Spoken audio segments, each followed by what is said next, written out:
Champagne Sparkles. We are at BHoF 2016 and I am talking to Trixie Little. Trixie, how did you get started in burlesque? Well, I was a painting major in college, and as soon as I got out of school, I realized I didn't want to paint or put anything on a wall. I thought that I wanted to basically reinvent Busby Berkeley. And so I started doing synchronized swimming shows with all kinds of people in public parks. And I did lots of silly performances for a long time, which led me to finding burlesque and just working on my own act. And how did you discover burlesque? That's a good question. I mean, I think I heard about the first Teaserama.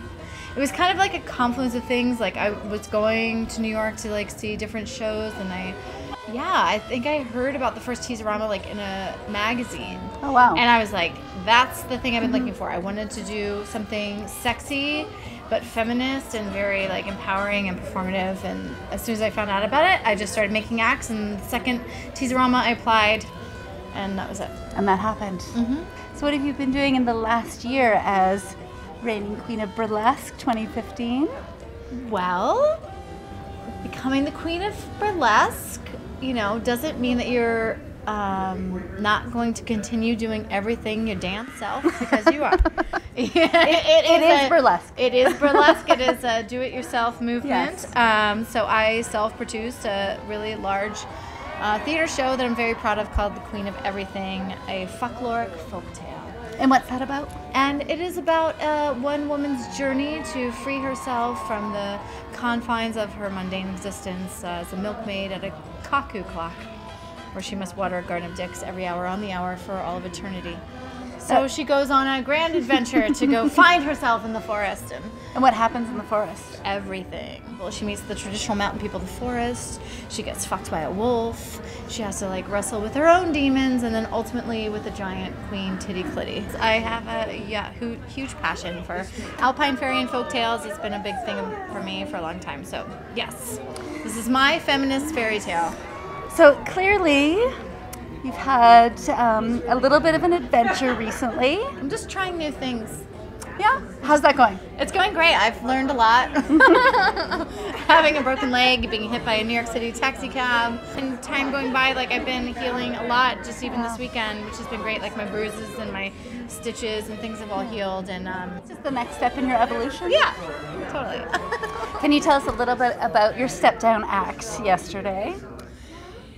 Yeah, I had originally planned to do something for my show, and then when the accident happened, I realized I could either perform in a wheelchair or in a bed.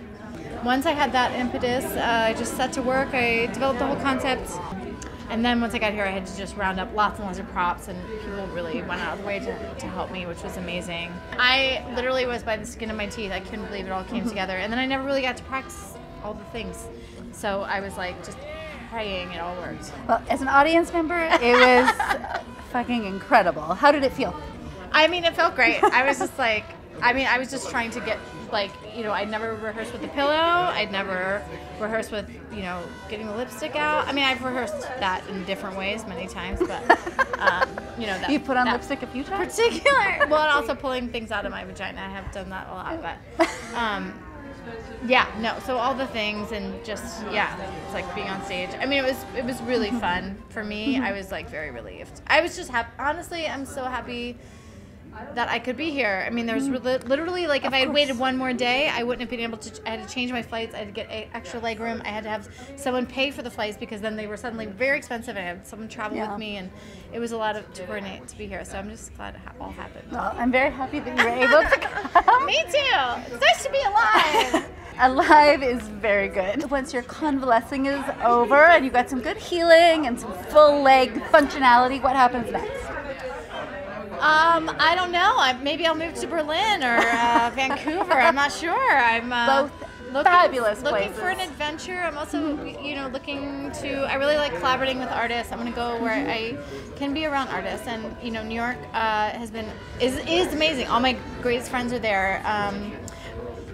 But I'm in a weird phase where I might be looking for a new place to nest for a little while. So to be determined. To be determined. Although I'll probably just end up back in New York. doing all my wonderful things with all my wonderful people who I love so much. New York will be very, very lucky, or whatever city you end up in. Yes. Well, I look forward to seeing what your next creations are. Thank you. Thank you so much. Mwah. We've been blabbing about burlesque with Trixie Little. I'm Champagne Sparkles. Thank you very much for listening.